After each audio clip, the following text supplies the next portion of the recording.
سلام البنات، واش راكم؟ نتمنى تكونوا كامل بخير. اليوم جيتكم بوصفه خفوفي، وصفه كبده الدجاج على طريقتي، بزاف بنينه وسهله، ونعطيكم لاستيس باش تجيكم طيبه بيان. قبل ما نبداو نصلي ونسلموا على حبيبنا النبي المصطفى عليه الصلاه والسلام. حبيبي يا رسول الله، صلوا وسلموا البنات على خير الانام عليه الصلاه والسلام.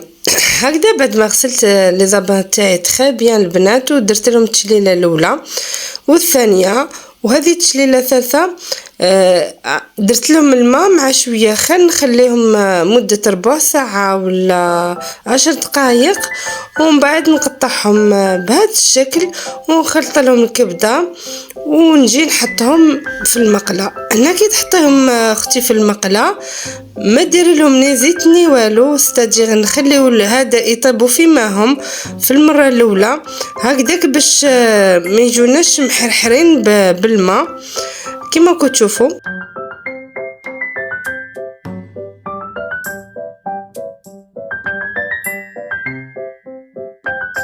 لاسيس الاولى البنات باش يطيبوا لكم بيان، غطيو عليهم وخليوهم يشربوا تري بيان الماء تاعهم.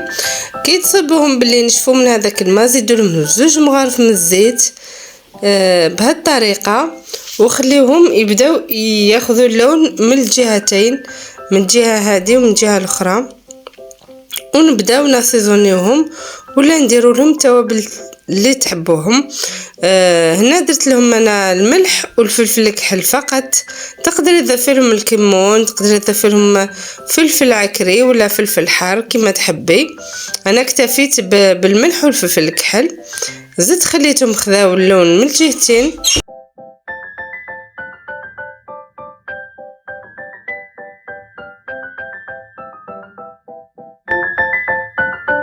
هنا البنات كما كتشوفوا خذاو لي اللون هذايا اللون اللي نحبوه كامل في القليان تاع اللحم ولا تاع الدجاج تاعنا.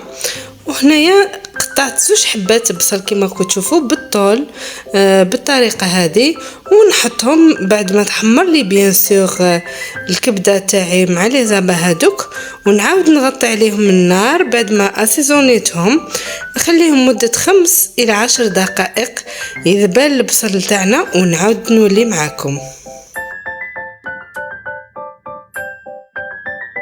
هنا في هذه المرحله البنات بعد ما بدا البصل ديالي يذبل، شديت حبه طوماطيش كما كتشوفوا فريشكا، قطعتها البتي دي ولا الشكل اللي تحبيه باسكو من بعد تذوب، وخليتها تطيب معاها.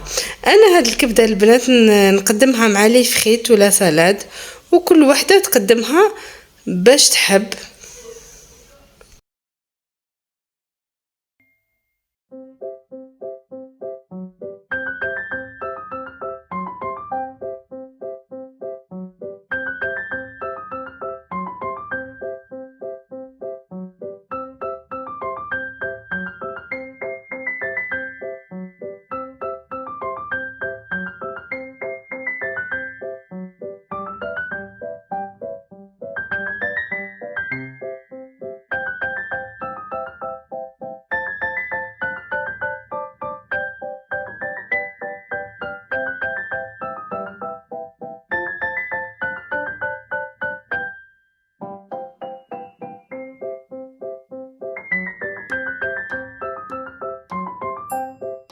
كما كتشوفوا البنات هنا ما تاخذش معايا ميم با 10 مينوت وتكون واجده معايا، ونحطها لكم في صحن تقديم.